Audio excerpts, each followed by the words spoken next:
Om Shanti. Good evening and welcome, and this is Rose from Inner Space. Are you a good mother to your mind? How you treat yourself will spill out into your relationships with others. If I think the soul, if I think of it as eternal and has had many births, that means all souls have been mothers before, and probably many times. So those motherly personality traits are within the soul, but maybe at this point of time they need a little bit of polishing up, but they are there. Tenderness, care, selfless love, only seeing the best, forgiving and nurturing. Supporting but not restricting. So what does it mean to be a world mother? A sense of responsibility to care for all souls. Not to be limited by my, to belong to everyone. To be a guardian of the earth and all souls. This includes animals. Everyone loves images of baby animals and mothers. The trust and love, the unquestioning care, the sense of tireless duty, the natural easiness. So to be a mother to your own mind,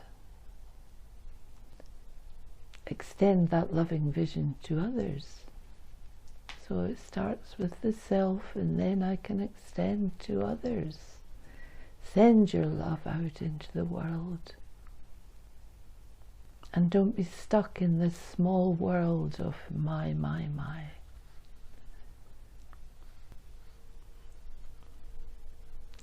So my means this is my family, my child, my work, my this. So if I could stop just seeing the limitations of my and extend it to everyone, is actually close to me and related to me somewhere in this world life drama. Oh, Shanti. You mentioned near the start that some people think that with rebirth that means that everyone's been a mother at some point. So everyone has those qualities within them. Yeah. Everyone will have been a mother, because sometimes if we believe in rebirth, or whether we do or not, we think about it, sometimes you're male, sometimes you're female, sometimes you'll be a father, sometimes you'll be a mother, but you'll be a parent. And so, how many people have you been a parent to?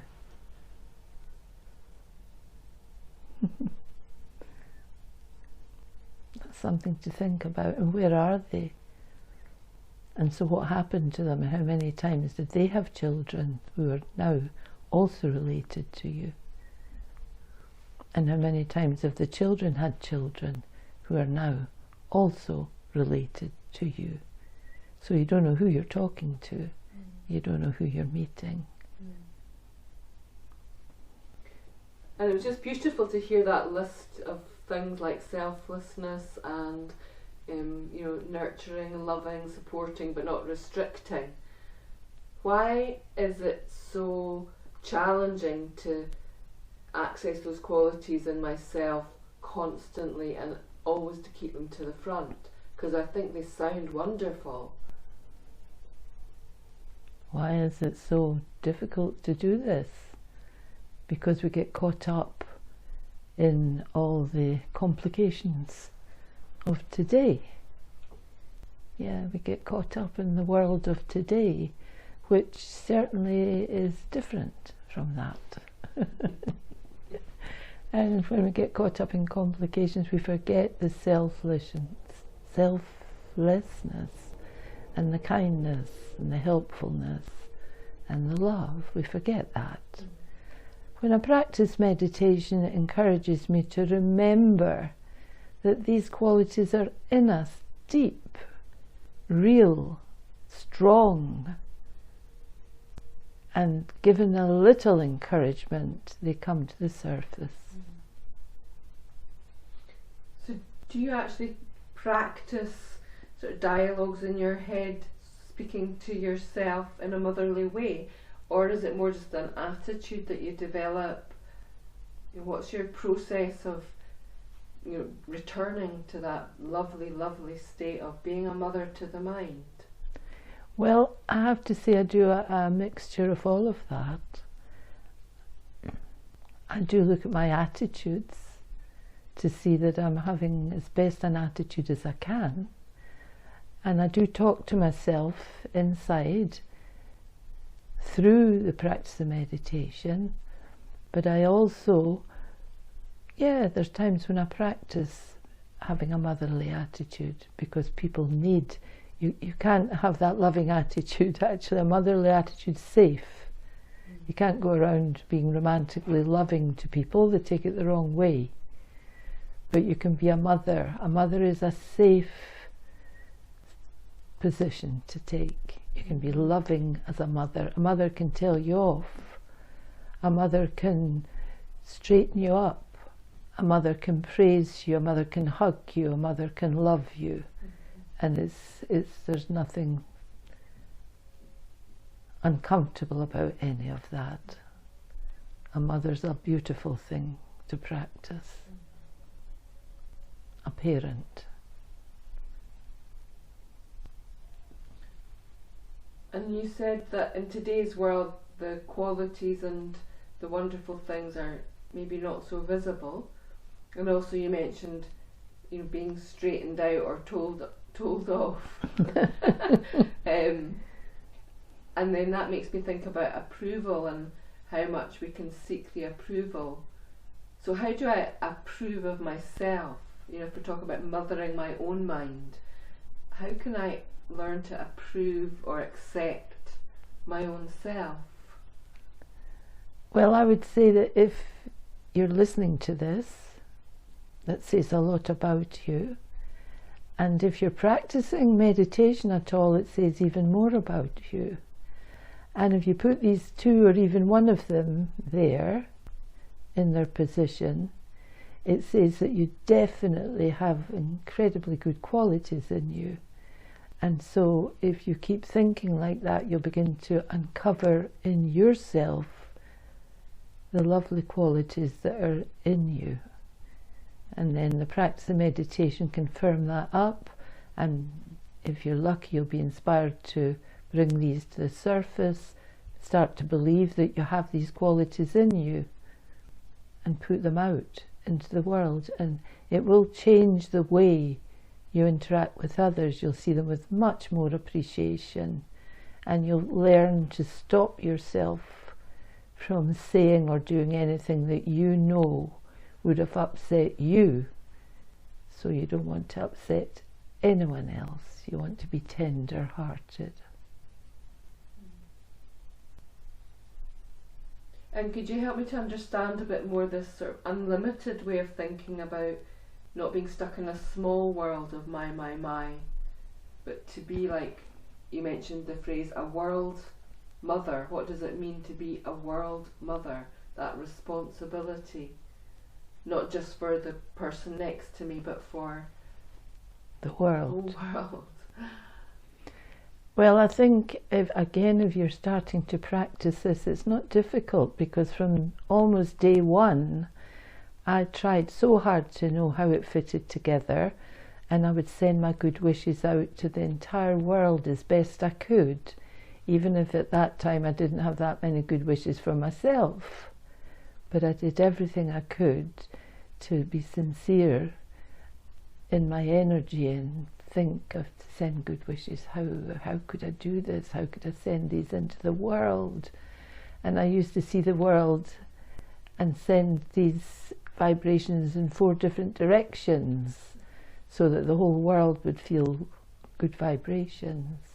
And I think everything develops, and I think it developed from there till more and more I had more and more self-respect.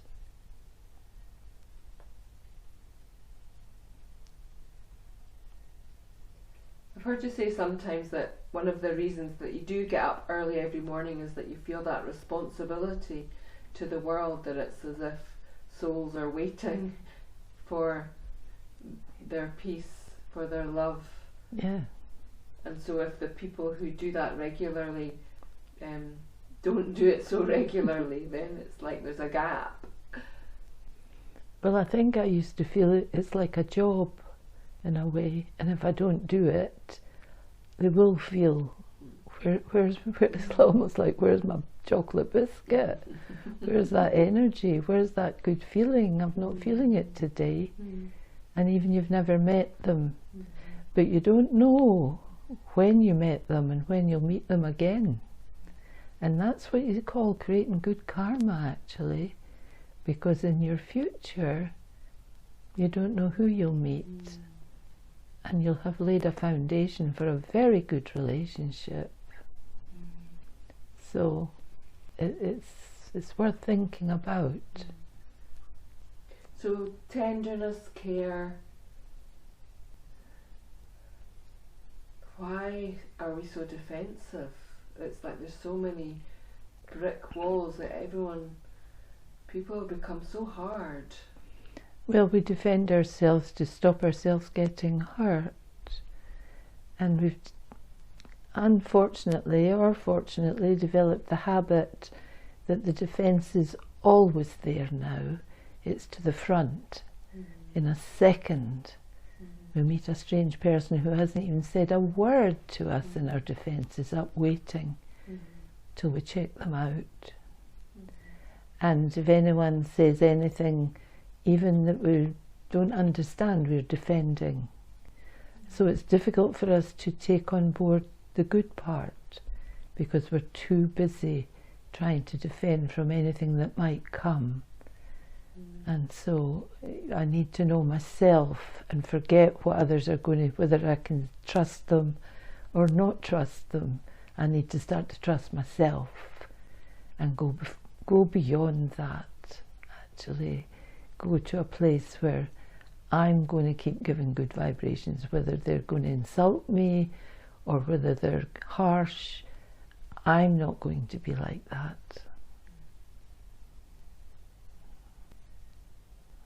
Okay. What gives you the courage or the motivation or the awareness or the spark to make that decision that you're going beyond public opinion and that you're choosing peace and love? The courage comes from knowing that beginning to know myself more and more, and knowing that it's needed in the world, and if I don't do it, there's not so many people will do it, actually, because public opinion's a big thing and we're all terrified. And so I tell myself to go beyond that. So I can see how the qualities of being a mother to your mind are really essential to have a stable mind. I'm just thinking sometimes the earth is described like a mother as well. It's Mother's Day in the UK today. Yeah, so, yeah. How can I give that respect to the earth for what it's given to me as a mother of the physical? So again, we need to think of that, to see that everything we've got has come from living on this planet. And if you think of the qualities of a mother just gives. A mother would actually, maybe not every mother, but the qualities of the mother is that they can almost give their lives for their child. A mother becomes selfless. They just give. If they need it, they'll work 3 jobs, they'll get up early, they'll be tireless, they'll do without, they'll feed their child before themselves, they'll do everything for their child. The earth is silent, I mean the earth is not living, but it automatically gives everything. everything. So to become a bit like that is to do good for yourself. You become a powerful Earth Mother.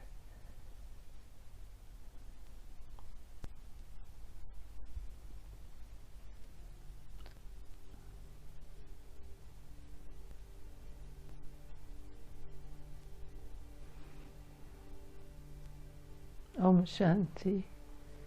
So we'll have some meditation.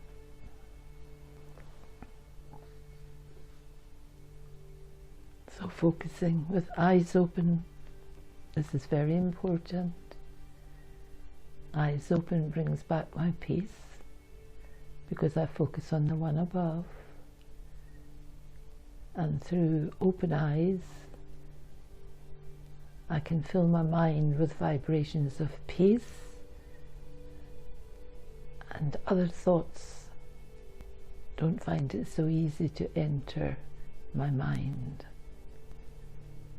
So I become steady and powerful and peaceful and focus on the one above. I'm a point of living energy. When I think like this, my mind is filled with light,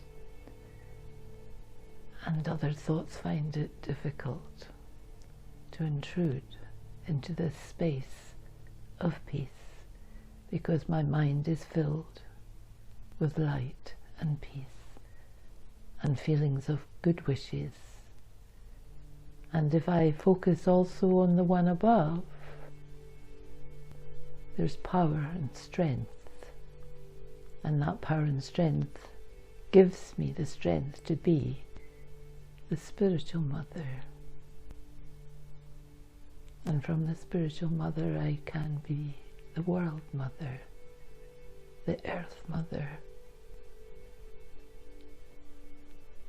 So I am the soul, the light, the living energy.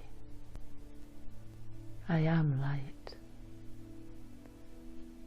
So to send your love out into the world, into the whole world, not into a small world. Be a mother of your own mind and extend that loving vision to others.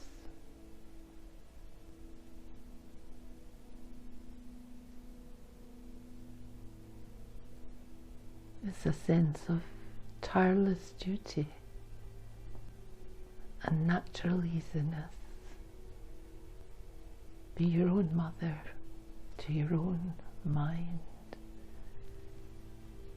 I am a soul, I am light. Om Shanti.